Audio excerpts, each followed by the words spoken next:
$547,000. You have over $500,000 by just putting in $50 a month. What's going on, guys? It's your bro Taylor. And your bro Ryan here. And today we're talking about just how big of an impact time has on your nest egg.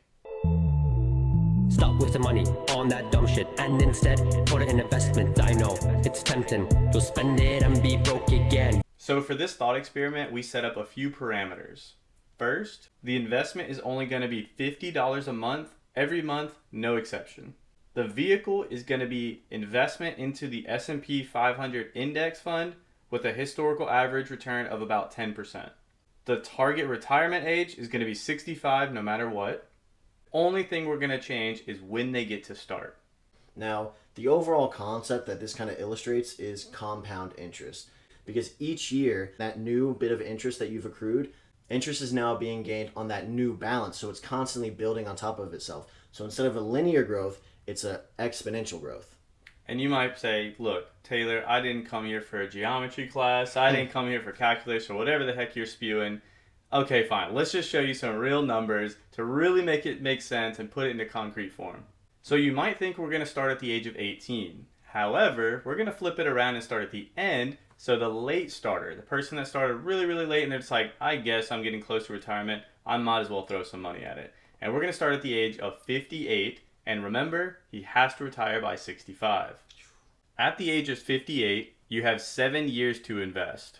So with that $50 a month, that would be a total contribution of $4,200.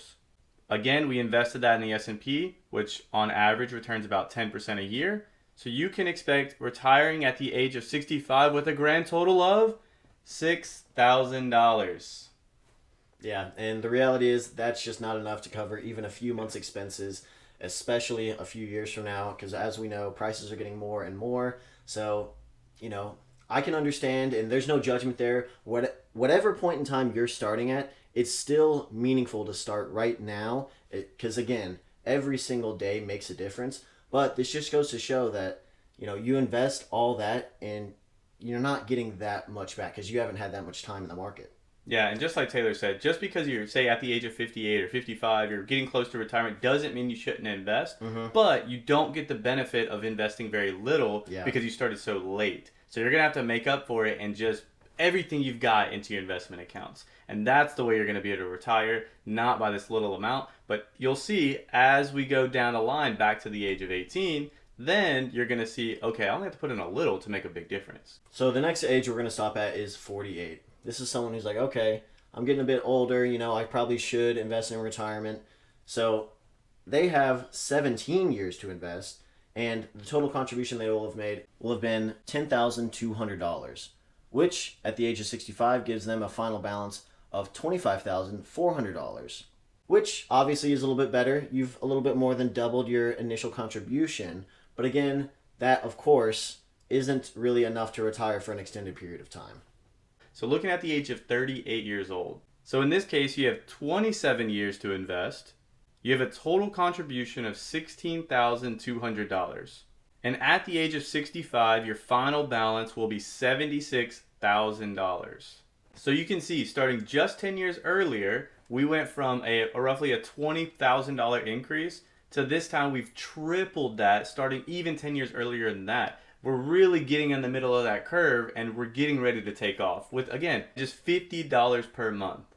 Yeah, let us know down in the comments if you're in your 30s and you're already investing. Don't lie, be honest, because a lot of people are like, okay, I'm in my 20s, 30s, 40s. I feel like I'm a little bit behind, but in reality, I'd be curious to see exactly who's investing. Yeah. But running right into the next age, 28, this is where we really start to have a lot of time because, of course, at this point, you have 37 years to invest.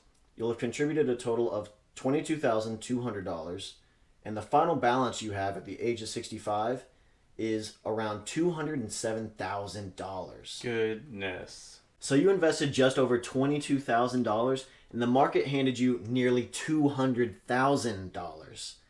And you can see the big difference there between investing at 58, where we invested a few $1,000s and got $1,000 or $2,000 back. I mean, this is massive growth. So if you begin at the age of 18, you're really at an unfair advantage for everybody else. And with that, you would have 47 years to invest. You would only contribute a total of $28,200. And your final number comes out to be $547,000.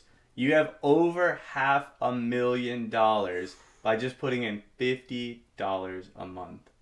And you can see, do you want to be that 58-year-old that's got $6,000 in the end? Or do you want to be that 18-year-old that didn't do much heavy lifting and ended up with over $500,000? Yeah, and this just goes to show the concept. Of course, if you invest more than this, starting at whatever age it is, of course this number is going to be a lot bigger. But this just goes to show that every single day, every year makes a drastic difference. Because, I mean, you could see with our 10-year jumps that sometimes you would go from like, 2xing your money to 20xing your money. So it just goes to show, whatever age you are, the best time to start was yesterday. The next best time is right now. And guys, in this video, we use $50 and we use the ages of 18, 28, and all of that. But you could be the age of 25 and start with $25. You could be the age of 45 and start with $150. There's so many calculators out there to see what that'll end up at. And just don't overcomplicate it. Just get started for the most part. And I promise you, that 58-year-old with $6,000 will be happier than the 58-year-old with $0. Yeah. So something is something, and you want to get started at any point, and as little as you can. If you can only find $10, but you're 20 years old, it is what it is. Just don't eat out once. That's simple as that. So just get started is the point, and let compound interest do what it's going to do. And you're going to be amazed, even with a little amount like that, what it can turn into. And so please let us know, guys, if you learned anything in this video, if you enjoyed this video, and please share it with a friend you think it's going to help. We love when you guys do that, and we love your feedback in the comments. Please don't forget to like this video, and stay tuned for next week's video. Stop wasting money on that dumb shit and instead put it in investment. I know it's tempting. You'll spend it and be broke again.